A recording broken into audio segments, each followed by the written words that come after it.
Good evening, everyone, or good afternoon, good morning, and what have you. So, good days to everyone because I believe a lot of us joined from all around the world, and I might not be able to specifically get your proper salutation. Well, good day to every one of you, and thank you for joining us here today. I want to appreciate those that started with us yesterday, and believe the participants yesterday also were able to learn quite a few things about the employment journey. So today we'll be discussing about the study abroad. So we are going to be learning a lot from a lot of experiences from people that we have here with us that are vast. They have vast experience in the study or Japa Japa route. So today we would have our main speaker will be Dr. Temitokwe Kehinde, and a lot of people know him as Theorem. And I know in the days of HISF or ISF, this forum, then I've forgotten the full name of the forum. So yeah, so he has vast experience across the world. If you want to go to any continent as such, and there are a lot of groups I've met him on, silent groups that we've met on, and I know he's doing. He knows a lot about the traveling, about studying abroad experience. So also we have Comfort here on the call, who will be on the panel. And Comfort has studied before in the UK. She did her first master's in the UK. Second master's was a double degree. So she did one in Italy, and the second year was in the US. So she's currently a PhD student in the US.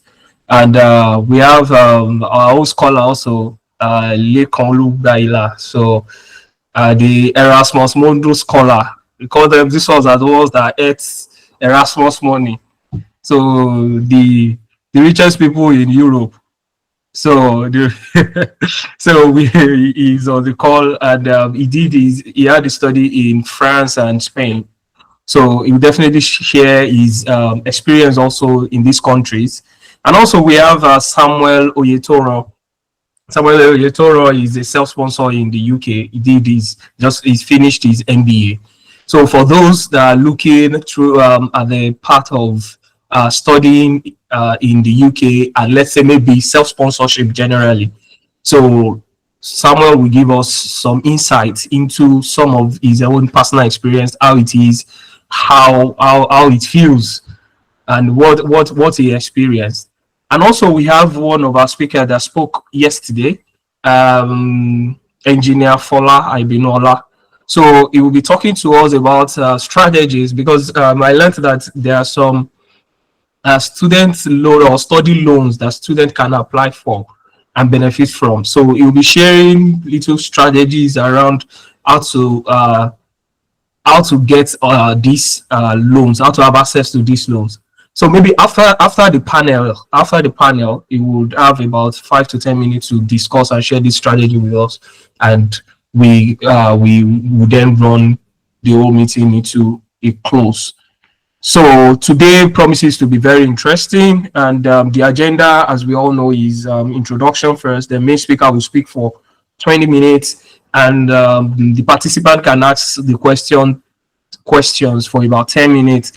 And then we have the panel discussion for 20 minutes. Questions for panel also will be around 25 minutes. And Engineer Fola will speak for 10 minutes. And then there will be a general overview of 10 minutes, and then we'll close. So that is just the run through of everything we'll be doing today. So please get your pen ready, get your jotters ready. I believe that today will be power packed or information packed. Yeah, so I hope other people join us as we progress. Thank you so much. So right now I'll be calling on the first speaker so that he can share what he has with us. So in person of Dr. Temitokwe Kehinde. should I say good evening or good afternoon, or should I say good day? It's actually midnight here. So let me just say good day, everybody. Yes, as introduced, my name is Kenny Temitokwe. So, and I'll be speaking about what next. What next after graduate, graduating from your undergraduate, like after finishing your undergraduate, what next after your NYSC? Or some people in this meeting are actually employed. And the question is what next? Because some people are not finding any fulfillment in their employment. So the question is what next? So if you don't know what next, there are a lot of what next you can get, but one of it is exploring study abroad opportunities, because there are a lot of benefit attached to exploring this kind of route. It's not just about the study alone, but about many other things attached to it, because virtually every one of us that are studying abroad are not just enjoying the benefits of study abroad alone. We enjoy many other things. So maybe as we progress, I will expatiate on that.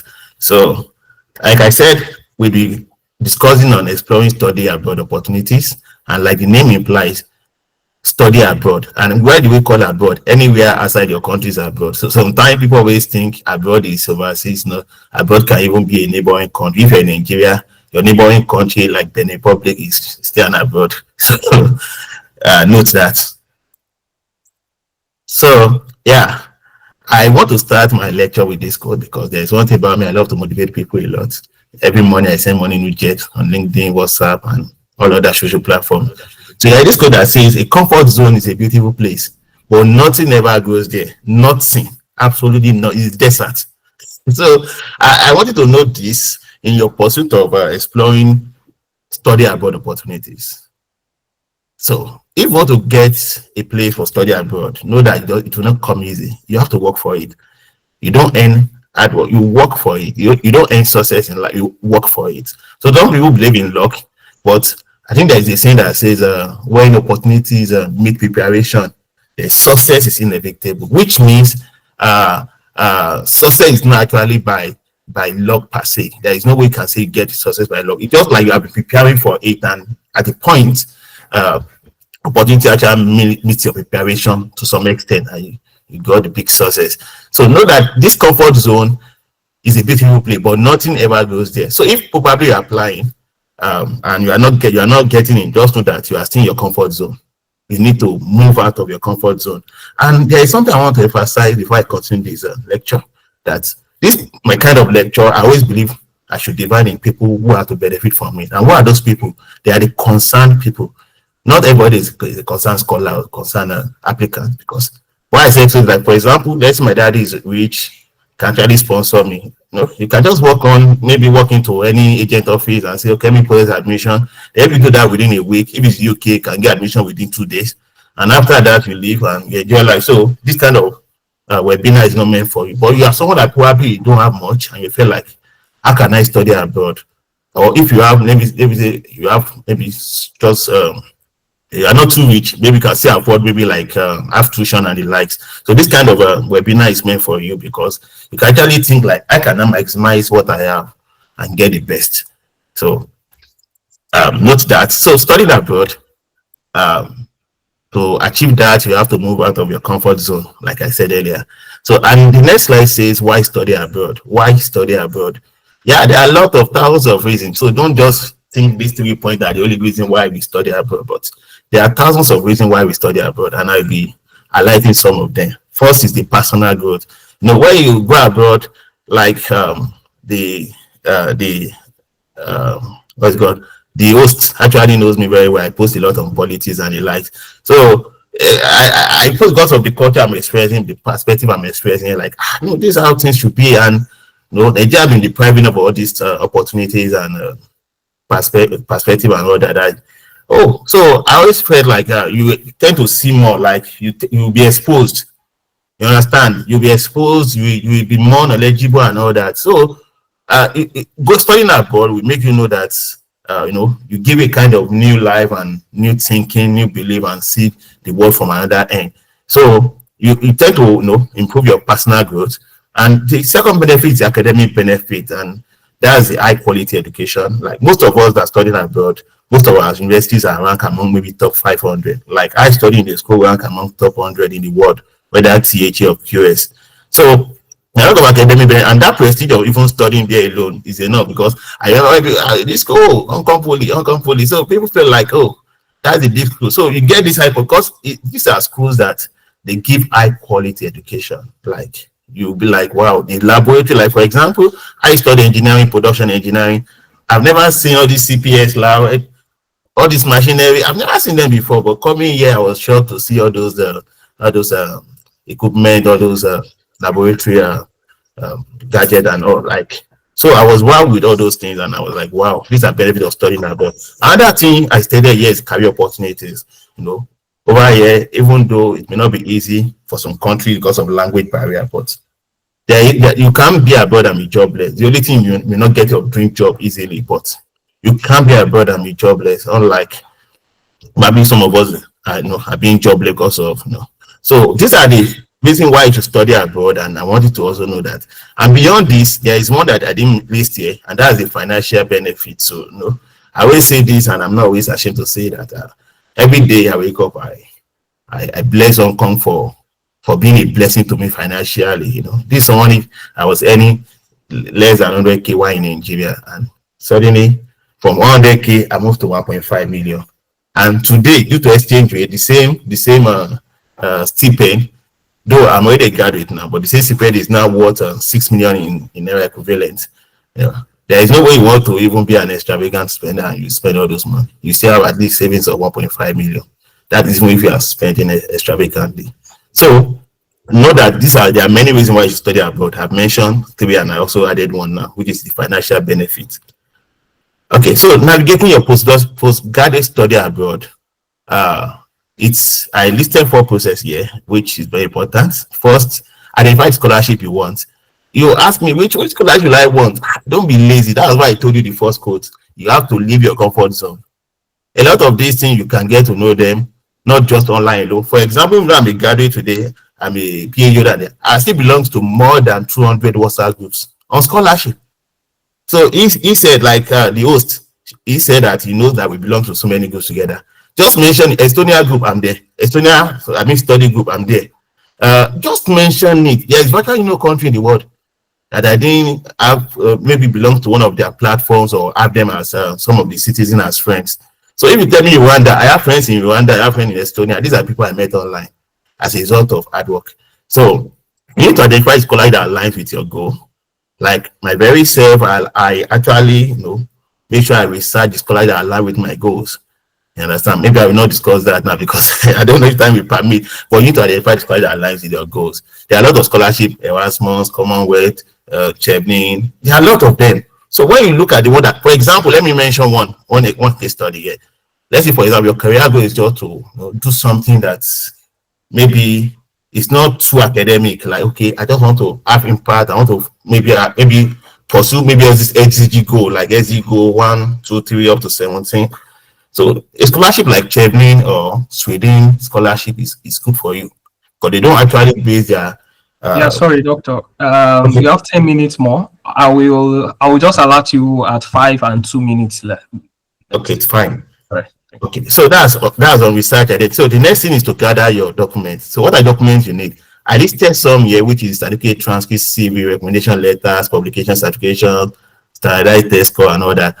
It's not limited to this. It all depends on the school you're applying to. For example, now all these language tests and standardized tests like GRE, TOEFL, GRE, GMAT, and the likes. Some schools don't require, like schools in Asia mostly don't require them, don't request for them, but schools in US actually request. So I cannot see this the exact list of the document you need to gather, but just like the basic one are what I've listed there.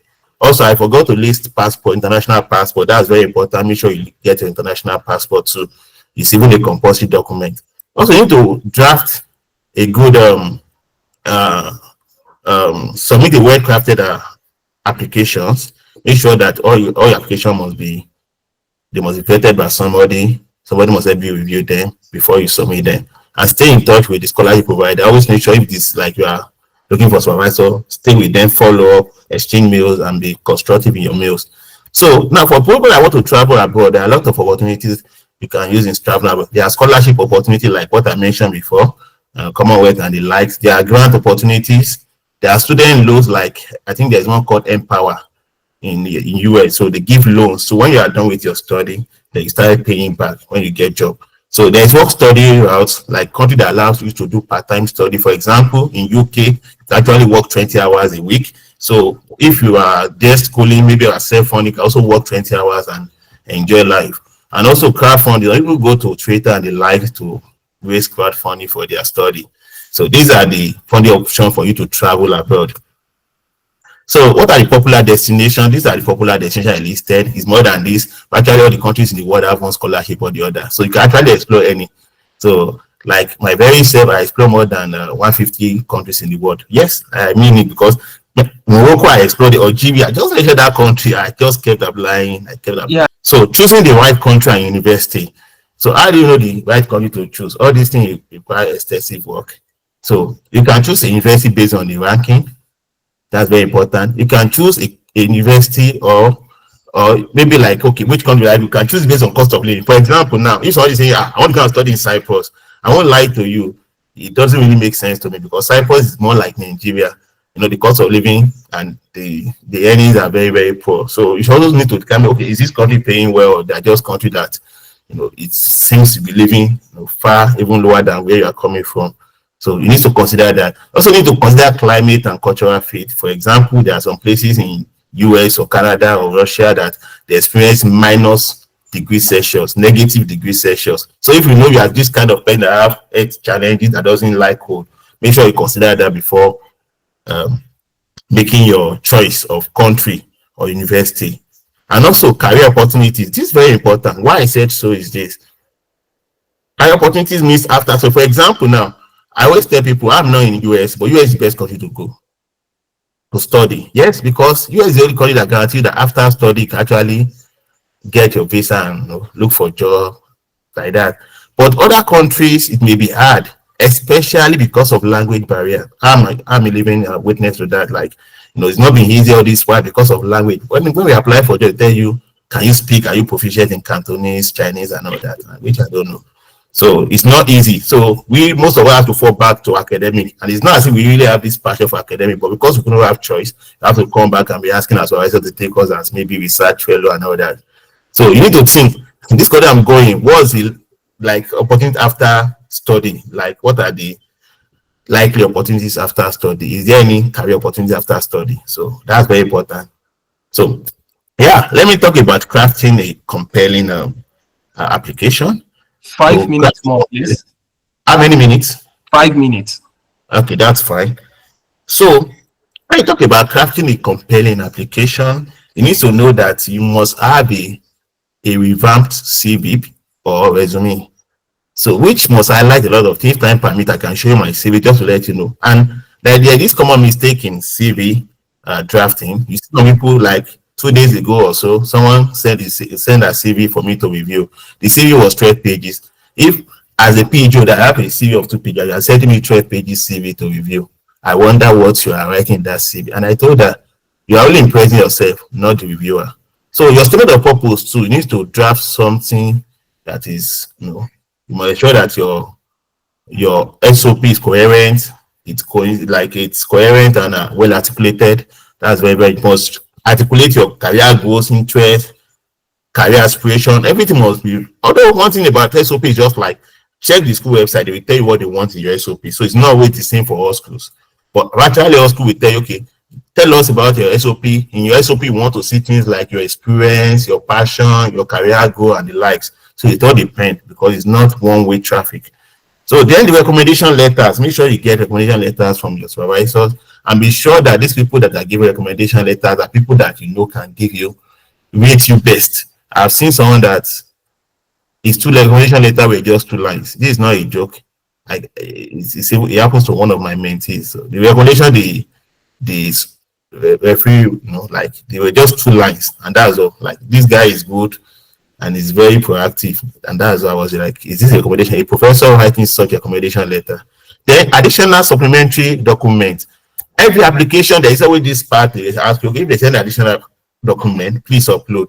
just make sure you do all these combined PDF. So combine all your attached supplementary document, meet certifications, and anything. Make sure you always upload it. It counts. Okay, overcoming academic challenges. These are the things you need. You need to seek mentorship, improve your grade, gain experience, develop skills, and build confidence. And these are just one of the ways of getting funding. That is securing teaching and research assistantship. This is very, very important. So to get this, you just need to secure supervisor, just write with them. Is there working for RA or T in your lab? And if you get back, then fine. And for you to entice these people, show your research prowess, show your skills, then follow up with them. Then you see like within a shortest time you get a positive outcome. So next step for you to get started is to set your goals. Like for example, one of your goals can be like, I want to study in Asia. I'm open to any country. I want to study in US. So also research options. Don't go to where you cannot perform. For example, some people, they are not good with Python and the likes. I'm a victim of that. I've never programmed in my life. So getting here and doing a computational work, I have to start from the scratch, and it's not easy. It's not easy. I face a lot of challenges. So also you need to prepare a document. Even before you get started, get all the required documents for scholarship, like your passport. I've listed them before: passport, certificate, transcript, and the likes. Get them. Then keep applying and follow up. Then lastly, I would like to end my presentation with this quote that says, "The future belongs to those who believe in the beauty of their dreams." So if you don't believe that your study abroad goal is possible, then you don't need to start it. So you can only achieve that dream if you believe in it and work towards it passionately. So I would like to end my presentation on this note. Thank you so much. Wow. Thank you so much for that. That is very, very insightful, very detailed, and also on time. That was very timely. Thank you so much. So if you have any question for the speaker about what he has mentioned, about what he said, can you please use the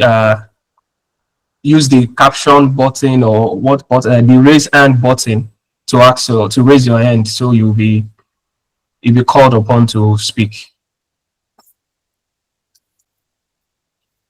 If you have any question, please, this is the right time to raise your hand.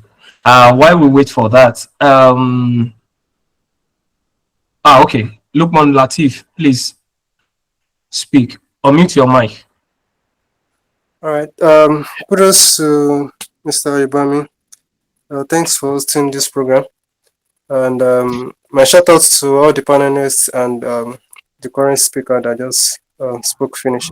So I just want him to, if he doesn't mind, he just mentioned that he can show his CV. If it is actually attached here, if you can just preview it for me, I would appreciate that. Okay, so this is just my 2-page CV. But me, I don't have one CV. So every application has its own CV. So note that if you are applying for any scholarship, let me tell you, this is what I do for scholarship. So if I'm applying for Commonwealth, I first open a folder for that Commonwealth. In that folder, I put my CV, I put my transcript, everything I'm going to use for that scholarship. So if I'm applying for another scholarship again, let's say Erasmus, I create another folder. So every application has its own CV, because I have to tailor that CV, to align with the application itself. So like this CV now, you will see, this is my details, personal details, career goal. It's not much to put career goal. Some people use it as personal statement or so, and some people don't even put anything. So it's not a must. I'm just showing this as my own. So it doesn't mean you should follow the format.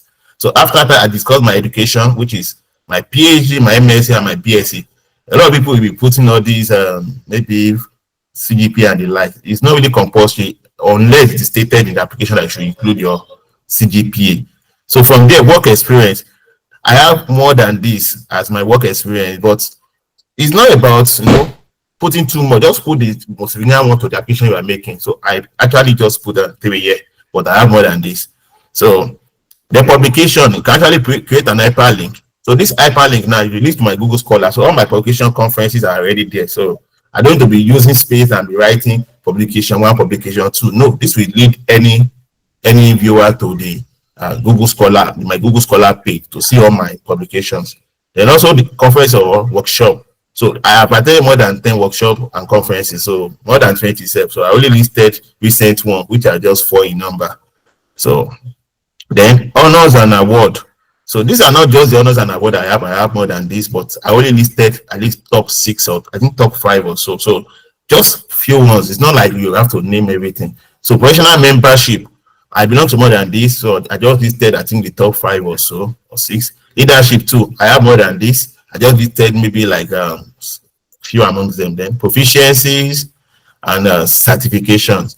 So it's not a must you follow this format. I'm not saying this is the best format, but I'm only saying that you can still have all you need in 2 pages, and this is just 2 pages. This is my second page, and this is my first page. So, but a lot of people will be writing 12-page CV, and you're not even a professor doesn't even have 12-page CV, because like this professor now is going to have a lot of publication. You just create an hyperlink for the publication, so you don't need to be wasting time drafting. Nobody, you are not impressing anybody. You're only impressing yourself, sending out 4 pages CV, 10 pages CV. Nobody cares. Like in Hong Kong, if your CV is more than 2 pages, you cannot get any job. I'm telling you, you can ask any CV that's more than 2, you just ignore it and trash it away. So that's all. Thank you. Wow. Thank you so much for that. I'm sorry, I'm not doing it. Can I still ask him a question? Okay, please quickly, because we have quite a number of hands up already. Okay, all right. Maybe I would reach out to him then personally, if he doesn't mind. Not a problem. Not a problem. Okay. So while we speak, also, if this is a way we can network virtually, try to follow all. You can reach out to all the speakers via LinkedIn. You can connect with them. I think almost everybody has their names as their names on LinkedIn described here. So you can search for them on LinkedIn and connect. And you can also drop your own LinkedIn profile link in the chat box, so that anyone can also click and connect. So this is how we can connect. And after the program, after the program, we can further carry on other discussions. So yeah, Adebisi Paul, please go on quickly in 30 seconds. Your question. Unmute your mic, please. Okay, if not, Odumade Samuel, please speak. Unmute your mic and speak. All right. Good afternoon, everybody. So thank you for this opportunity. The question I want to ask is this: so if we are, let's say for example, you are a serving corps member and you are applying for a scholarship. Now, take for example the course you want to apply the scholarship for is not like what you are doing as a serving corps member is not related to what you want to apply the scholarship for.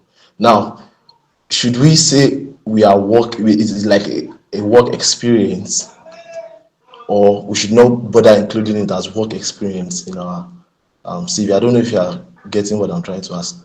Sorry, can you? I didn't get. Can you recap? All right. Okay. Take for example, you study mechanical engineering and you want to further your education in something related to mechanical engineering, but you know that Nigeria now, you might be studying mechanical engineering and what you are doing is not different from, like, as a serving corps member, what you are doing as a job or as your primary assignment is not related to mechanical engineering per se. So if you be including it in your CV because you are actually applying for the scholarship while you are a serving corps member, should you include it as a work experience, or you should just leave it out? Yeah, if it is teaching, especially teaching, you can include it. So, and if it's not teaching, you can also coin things. Why I said coin, for example, now I work after my NYSC, I work in a bank. So, and I work as a fund transfer officer. So, no, bank is not really engineering, but there's a way I coined my own. I told them I was doing asset management because my kind of engineering is production. So, in production engineering, we do like management too. So, I told them that I was doing financial management, tax management. So, actually, I related the banking stuff to like management. Then I told them I'm also doing IT. For example, I told them I do all this ATM reconciliation and all. So an ATM reconciliation is still like IT, data analysis and all that. So if there is a way, just coin it in a way. So if it's not mechanical, it may not be pure mechanical, but just see how you can come in with the area of IT and all that. So just see a way to go around that. So I think that answers your question. Thank you very much. I actually understand. Thank you very much. Okay. All right, Adebisi Paul, please unmute your mic and speak. Yeah, thank you so much. Yeah, good day, Dr. Kende and everyone.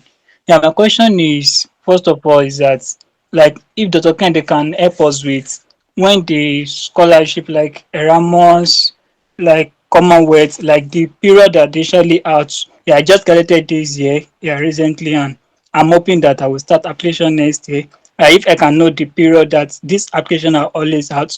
And number two is that if you can help us with like maybe some samples of all these documents that we need to get, like the SOP, like motivation letter, like or if it can be of help in helping us to review it, like if you can actually reach out to him directly to help us to review it, or if you can help us with a sample that can be as a guide or a template to develop our own. Yeah, that's my question. Thank you so much, sir. Okay. As regards maybe sample, the host will share with you a link. So it's called HISF link. So the link has like a lot of samples, whether lectures on scholarship, it has CVs, it has SOPs, a lot of things. So it's a very nice link. So probably if he doesn't have, I will share it with him and he'll find a way to share with you guys. So then as regards the opening date of the scholarship, there is no specific opening date for this scholarship, but most of them open around August, September, and close around December. But there are still exceptions. There are a lot of scholarships that are even open January, February, March. So it all depends. And that's why I said scholarship application is a full-time job. Always know that. You know, during my 4 years application, it wasn't easy. Every day I spend nothing less than 6 hours. Nothing less. Most of the time, it's always even around 12 hours a day on scholarship. But you know, it actually paid off. So I didn't regret spending that time. You could imagine like how am I spending 12 hours? But I'm telling you, I spent only like 12 hours on scholarship. And that is why today you cannot talk of any scholarship why I don't have an idea of, you know. Talk of Erasmus, talk of Korea, Japan, even Israel. Because I applied to all these countries. So as I was applying, I was gaining, you know, experience and all. And that's why people were like, oh, come and guide me as regards maybe Japan. Whereas I'm not in Japan. I have not been to Japan before. So it's all about you working hard and giving it your best. So the application opening date doesn't have a fixed date. Just make sure you, like I said, join as many WhatsApp group, join online, Facebook. There are a lot of all these places you can join and you'll be informed. So let me just tell you, you have to just work by yourself and know the opening date. But most of them between August and December. All right. Thank you. Well, thank you so much. Comfort also is dropping some of these dates on the chat box, so you can check them out. Erasmus runs from October to January, so you can check out your course of interest. So as the main speaker has said, the major thing is just about research. Like, do this research yourself, then prepare and apply, lastly follow up. So during that research is one of the things he has mentioned: join groups, search online. You yourself go online. Erasmus, you've heard some of the scholarships available. Erasmus, search online, search Erasmus. There's African scholarship, there's Government of Highland scholarship, and also here in Italy also we have school scholarships that you can look out for. So research and research and research. Thank you so much, Dr. Kende, for that.